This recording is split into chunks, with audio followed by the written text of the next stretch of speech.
En plus, on peut mettre des if dans des if. Donc, disons ici que on ait deux cas. On ait le cas où le mot de passe, la longueur du mot de passe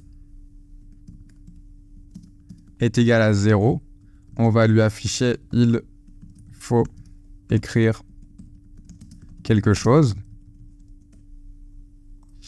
Et sinon, on va lui afficher « le mot de passe est trop court ». Donc là, si on exécute notre programme et qu'on ne rentre rien, la longueur de notre chaîne de caractères de notre mot de passe sera 0 et le programme nous dit « il faut écrire quelque chose ». Maintenant, si on relance notre programme et qu'on tape un mot de passe d'une longueur strictement inférieure à 6, mais qui n'est pas 0, comme par exemple 1, 2, 3, 4, qui sera de longueur 4, il va rentrer ici, il va se dire « Ok, la longueur du mot de passe est inférieure à 6 ». Puis dans ce bloc, il va voir que la longueur du mot de passe n'est pas égale à 0, donc cette condition n'est pas satisfaite. Alors il va rentrer dans le « else », le « sinon », et afficher « le mot de passe est trop court ».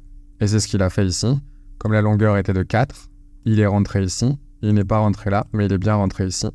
Et il n'est pas rentré dans cela, parce que la condition ici était déjà satisfaite.